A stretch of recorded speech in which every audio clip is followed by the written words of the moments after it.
All right, welcome back to Pre-Calculus. We are continuing our work on our pretest. Let's go ahead and pull up our paper to be working on some things. Problem number 2 has us solve an exponential equation.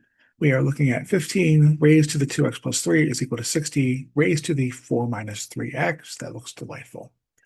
All right, let's go ahead and get started with this guy here. Uh, we've got variables in the exponent position. The first thing I'm looking to do is to take a logarithm of both sides. Since there are no e's in the problem, it's your choice. Do you want to take common log log or natural log ln? It's completely up to you. It really doesn't matter.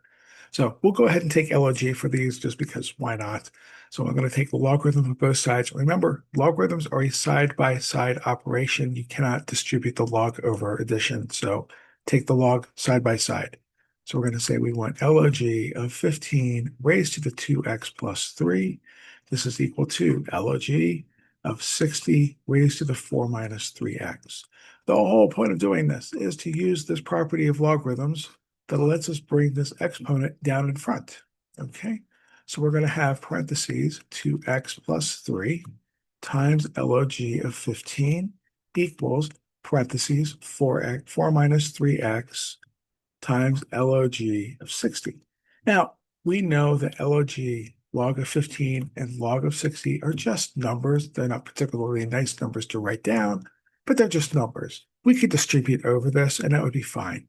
So we have 2x log 15 plus 3 log 15 equals, and we have 4 log 60 minus 3x log 60. I just distributed through, just multiplied through by log 60 or log 15, depending on which side I was in.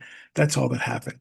I want to push all of the x's off to one side and all the other stuff onto the other side. So what I'm going to do on both sides here is we're going to add 3x log 60 to both sides. So we're just going to add 3x log 60 to both sides. In the same breath, I'm going to subtract 3 log 15 from both sides. So minus 3 log 15 on both sides. Let's take a look at what that's going to do for us. So I've got 2x log 15 plus 3x log 60. We canceled off this side of these two constants over here. So that's going to be equal to, we have 4 log 60. We canceled the 3x log 60, so we're over on the other side now, minus 3 log 15, and we are just about done. So we went through and we shoved all the x's on the left-hand side. If you could go on the right, it's up to you, but I like the left. Everything that doesn't have an x in it found itself over to the right. Notice that everything on my left-hand side has an x in it. We're going to factor that x out. So I've got x times 2 log 15 plus 3 log 60. And this is equal to 4 log 60 minus 3 log 15.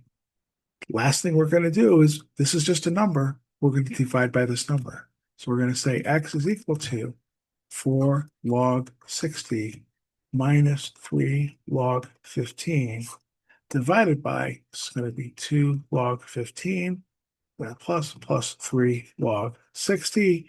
And we're going to go ahead and say that's our answer. And I'm not going to worry too much about like what decimal monstrosity that's going to be. Or like we'll just say box the answer, we're done. And we're going to call it a day for that one. So thank you very much for watching that video. Hopefully that this problem is going to be it's going to be a pretty quick thing for you guys to do too. If it isn't, please practice these, because this is one of those that's like, you don't pick the hardest problems for the test, but this is like a benchmark of, you must be this tall to get on the ride for calculus. This is one of those things. You have to be at least this tall to get on the ride for calculus. So practice these if you can't do them, and make sure that we are going to nail this, knock this one out of the park when it comes to the test time. Okay, thank you very much, and I'll see you in the next video.